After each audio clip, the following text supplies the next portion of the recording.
अस्सलाम वालेकुम नाज़रीन, आज की एपिसोड में आप देखेंगे कि किस तरह इंतकाम, नफ़रत और राज़ एक दूसरे के साथ जकड़े हुए हैं। हर किरदार के फ़ैसले के पीछे छुपी हुई हकीकतें सामने आ रही हैं और ये कहानी आपके दिल की धड़कनें तेज़ कर देगी।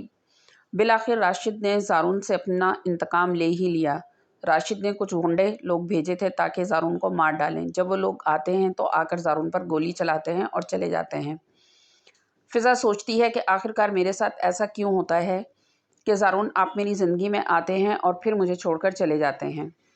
ड्रामे के नेक्स्ट एपिसोड में आप देखेंगे कि रानी के बदलते हुए रवैये और उसके तर्ज़ अमल को देखकर साकिब मुकम्मल तौर पर परेशान हो चुका है। साकिब कहता है कि रानी तुम ऐसी बिल्कुल भी नहीं थी, तुम आखिर ऐसी क्यों बन गई हो?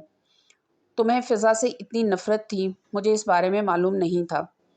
रानी भड़कते हुए साकिब से कहती है कि आप बहुत अच्छे तरीके से जानते थे कि मैं आपकी बहन की शादी अपने भाई के साथ हरगिज़ नहीं होने देना चाहती थी। फिर आपने क्या सोच समझकर अपनी बहन की शादी मेरे भाई के साथ करवाई? आपने उनका निकाह करवाने से पहले मुझसे एक बार भी पूछा नहीं।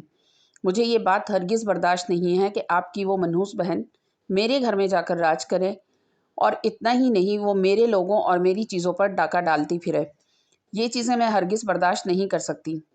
साकिब रानी के इस रवैये को देखकर मुकम्मल तौर पर खौफज़दा हो जाता है और सोचता है कि अगर रानी अब ये सब कुछ कर रही है तो ज़ाहिर है फ़िज़ा और रिदा जो कुछ भी रानी के बारे में कहती थी वो दुरुस्त था। रानी अब तक रिदा और फ़िज़ा के साथ कितने जुल्म करती आई है और मैंने हमेशा रानी की बातों पर यकीन किया। अपनी बहनों पर यकीन ना करते हुए मैंने उनकी ज़िंदगी को जहन्नम बना दिया था।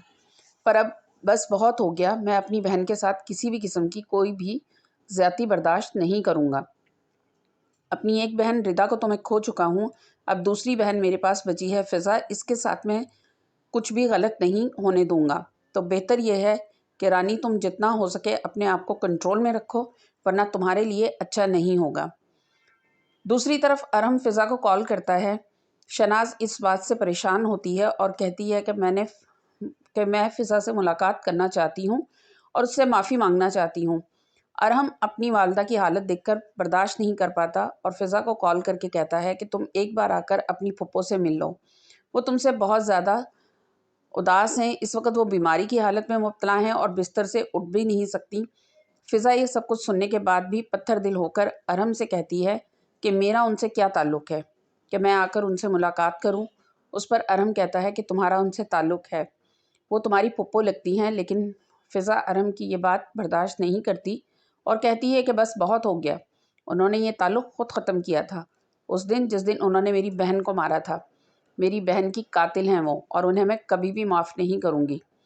अरहम गिड़गिड़ाते हुए फ़िज़ा से कहता है कि वो बिस्तर मर्ग पर हैं। कुछ तो लिहाज़ करो, इंसानियत का, आकर एक बार उनसे मुलाकात कर लो। क्या पता वो तुम्हें देखकर कुछ बेहतर हो जाएँ।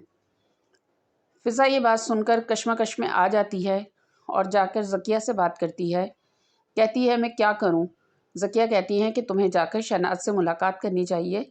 लेकिन इस वक्त रानी आ जाती है और भड़क पड़ती है। कहती है तुम्हें कोई ज़रूरत नहीं है उस मनहूस औरत से मुलाकात करने के लिए, ज़ालिम औरत है वो।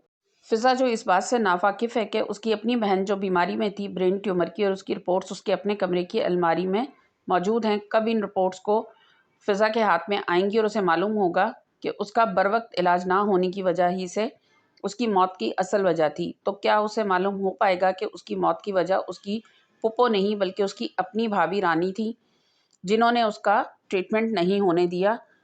और क्या साकिब ये सब जानने के बाद भी रानी को माफ़ कर पाएगा? आगे क्या होगा मज़ीद जानने के लिए देखते रहिए ड्रामा सीरियल शिकंजा। ये किस्त आपको जज्बात के तूफ़ान में ले जाएगी, जहाँ मोहब्बत, नफ़रत, इंतकाम और राज़ एक दूसरे से टकराएंगे। हर किरदार के फ़ैसले आगे आने वाले वाक़ये की राह मुतय्यन करेंगे। देखते रहिए शिकंजा और वीडियो पसंद आए तो लाइक करें, शेयर करें और सब्सक्राइब करना ना भूलें।